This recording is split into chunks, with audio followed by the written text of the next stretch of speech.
Kobe's in the travelling squad. How good is it to have him back with the group? And can he start tomorrow? Is he fit enough for that, or is it a player that you're going to have to be careful with? No, in this moment we have to be careful with Kobe. He had some games out, so we have to be careful with his fitness. We are really happy to have more options, and the option like Kobe Maino. With the quality that he has, he can play in different positions. He's already played as a 6, as an 8, as a 10. So we are really pleased to have Kobe Maino, but we have to be careful, and we need Kobe Maino fit and fresh. Things are obviously improving on the injury front, but Matthias is out, Toby's out. Can you provide an update on their situations? Yeah, Mate has a problem in his foot. We are trying to assess. We still don't have the data that he can return. Toby has a small issue in his leg, so we hope to have him in a few weeks. Jamie. Hi, Ruben. Just going back to Kobe. You mentioned there you played him as a 10, for example. He started for England in the Euro finals as a sort of central midfielder. Can he play there properly for Manchester United, in your opinion? Do you view him as being able to play that position? Yeah, he can play. I think in England sometimes they play with 3 defenders also. It was more or less the same position, so he can play. Of course, we need to help him, and we need to find like a little bit like Casemiro in this moment is playing better because we are understanding better the way Casemiro can play, and I think we can do that with Kobe because he has a lot of qualities. He's really good on the ball, but he also really good near the opponent's box. So we'll try to manage all that, to try to find the right space for a player like Kobe. So I fully accept he's a young, he's still a very young player, but having started for England in that final and done very well last season, when you say you need to help him, in which way exactly? Because he seems already, very good. Yeah, but I think that is also a little bit the problem. When I see Kobe Maino, I see a lot of talent, but in the way I see it, I could be wrong. That's for sure. I see some things that Kobe Maino has to improve. The pace during the game. He has qualities that we can use it. Like I said, in build-up, he needs to improve. Near the box, he has a lot of talent.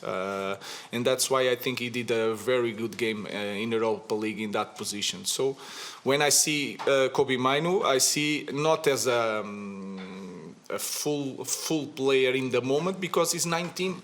And if I say to Kobe, no, you are done, you are the final player, I think I'm not helping Kobe. That's all. Diogo, you've been consistently available, injury-free for Manchester United.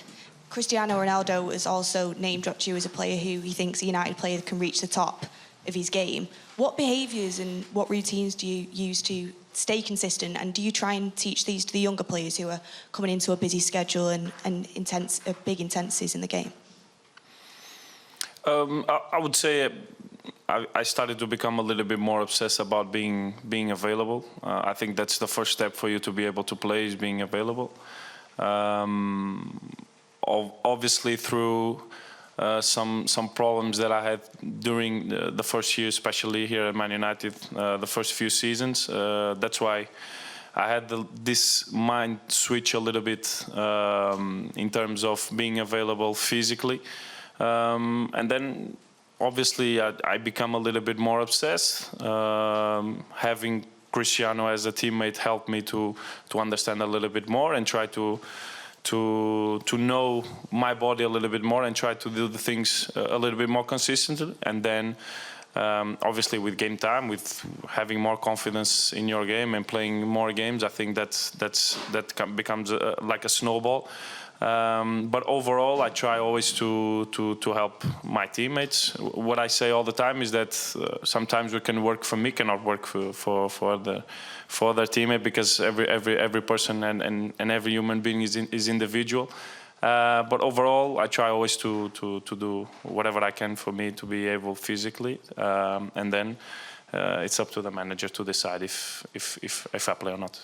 And then Ruben, to you. Altay Bayindiri is back available for selection. He had started Europa League game under you, done very well. Would you expect him to come back in to play in the Europa League games? We'll see. Tomorrow he's going to play Onana. and Altai is returning now. So we have three top goalkeepers that are ready to play. And just on the Onana starting, as you've just revealed, obviously we've seen the comments between Matic and Andre Onana. How do you think that will affect the game tomorrow? Do you think it adds anything to it? I think tomorrow will not matter. I think if you see the full quote of Andre Onana is quite different. The first sentence is Lyon is a very, very good team. So I think sometimes the players don't listen, or the coaches don't listen the full quote, and sometimes it's just a misunderstanding. And I know Matic also. He's a great guy. So tomorrow is going to be a normal game. Mr. Amorim, after you defeated Real Sociedad, you made mention of the physicality that was necessary to do that. And you also said that Lyon would be a very different physical prospect. Could you elaborate a little bit more? How do you go into this mindset knowing you need to attack this team in a different way than you did in the previous round?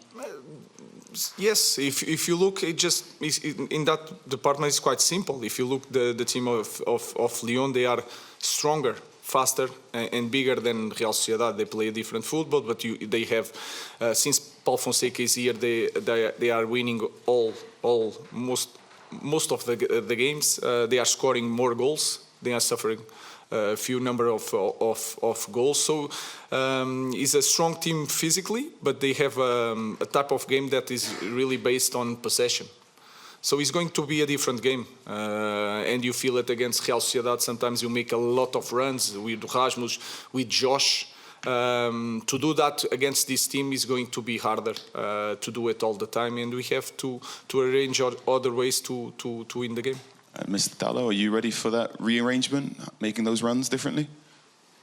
Yeah, I'm always ready for every scenario. I think for you to be able now to go through in this competition, obviously games get more difficult, and at this stage you have to be ready to every scenario. Obviously we prepared well the game, and tomorrow I think if we're sharp in our minds physically, I think we can make a very good game.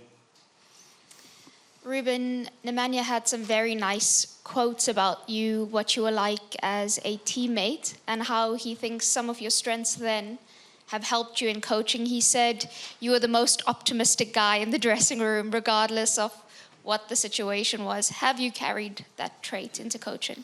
That is clear. I'm always saying that we are going to win the Premier League, so you can see it that I'm really optimist. So I think it's something that you're born with that. You cannot change. You cannot fake it. You can fake it for a while, but through your life, you are who you are, and I'm like that. So I'm seeing things in the positive way. Sometimes I get a little bit frustrated, but it's a characteristic that like any other. And then with Onana and Matic, you know them both really well. Onana on Sunday, it didn't seem like he was coming from a place of disrespect. He was being optimistic, he was being quite positive, because this is a huge game for United, and he was just on the front foot about it. And Nemanja's obviously read it the wrong way and reacted very harshly. How will Andre be feeling hearing comments like that? It's really hard. It's really hard to deal with that, and that is for sure. And again, if you look to all the quotes, you cannot see disrespect there. Just respect, but trying to give confidence and to show confidence in his team, especially in this year. So everybody can talk bad things about Manchester United. Sometimes our group, as a player, as a coach, as a staff, has to show some confidence in our team. So I think that's all.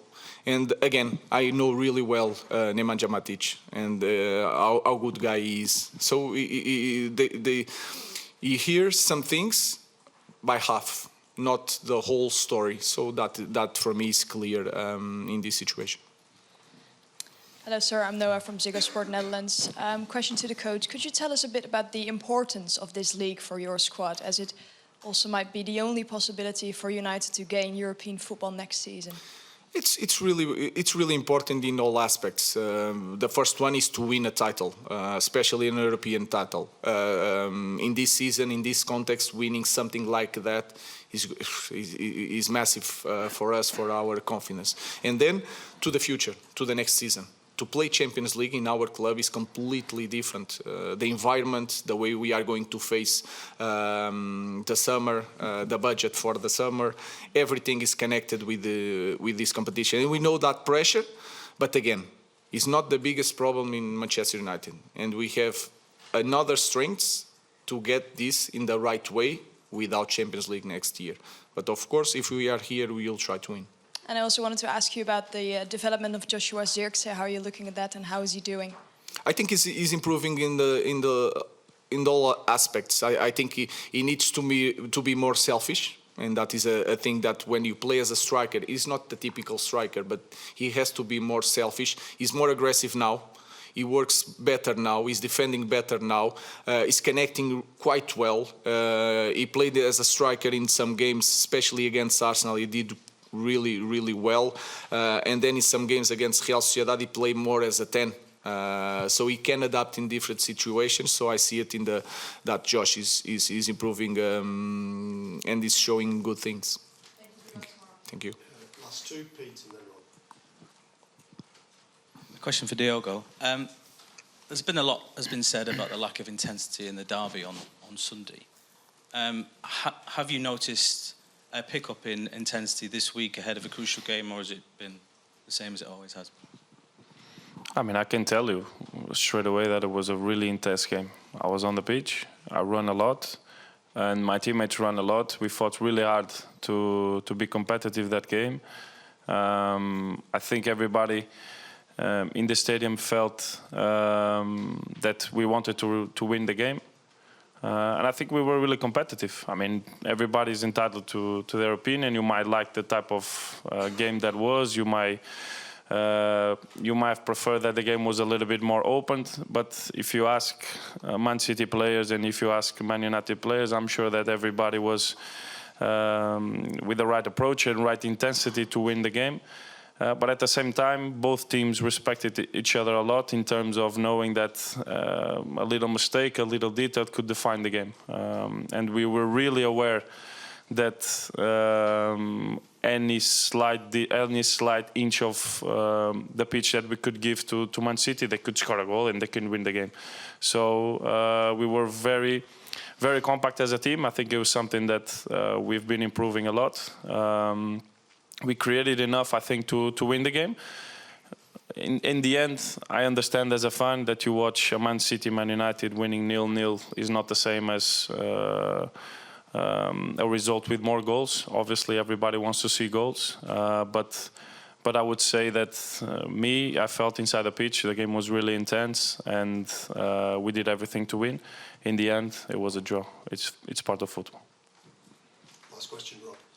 Hi, Ruben. Obviously, since you've come in, the results in the Europa League have been a lot better than perhaps they have been in the Premier League. Because you're asking the players to change the way they play a little bit, do you think they're finding it easier to play in the Europa League games, possibly because it's less intense or it's not as physical, and it's easier for them to kind of follow these new instructions that you're giving them? No, I think it's not nothing tactical. I truly believe it's the pace of the game, the physicality of the game, and you have, guys, we have the best league in the world.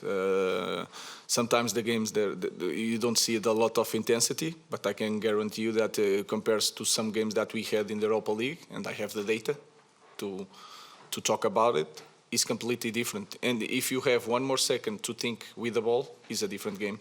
So until now, I don't know the game tomorrow, but until now, I felt a difference when we play Europa League and when we play any Premier League game. So that small space of time can give us an advantage to play better. Thank you very much. Thank you. Thank you.